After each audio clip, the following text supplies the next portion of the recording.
Ah, on va y aller tout doux, faut faire attention que les chats ne sortent pas. Voilà, allez-y, je vous laisse rentrer. La scène pourrait sembler mignonne, mais la réalité est bien différente. Voilà.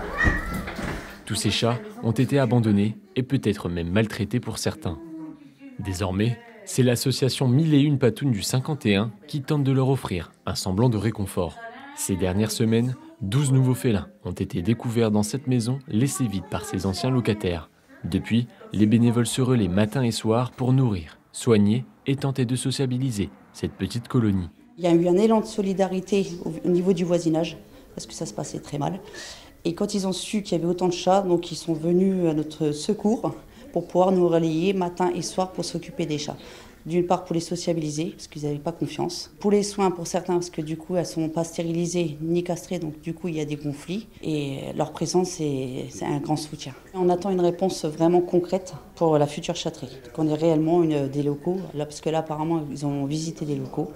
Donc on croise les doigts, que ce soit moi en tant que présidente ou les bénévoles, pour avoir, voir cette chatterie, quoi. Mais l'association fonctionne sans local adapté. Faute de chatterie associative, les familles d'accueil débordent. Certaines hébergent déjà plusieurs dizaines de chats dans leur logement personnel. Et la tâche est lourde.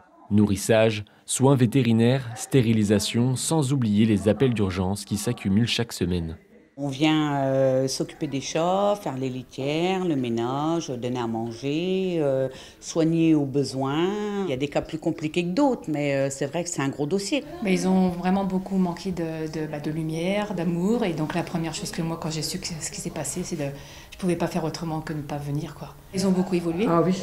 Énormément, franchement. C'est vrai, hein. Oui. Ça fait chaud au cœur, franchement. Nous, du moment qu'ils soient heureux et puis qu'ils arrivent à trouver un foyer où qu'on puisse leur amener plein d'amour, et c'est le principal. Il y a une semaine, la municipalité a annoncé qu'une chatterie associative était à l'étude à Vitry-le-François. La ville de Vitry-le-François travaille activement pour trouver un local de convalescence pour les chats, partagé entre la police municipale et l'association. Nous avançons bien et concrètement, cela devrait se déboucler à l'automne. À l'échelle nationale, près de 200 000 chats et chiens sont abandonnés chaque année en France, selon le Centre national de référence pour le bien-être animal.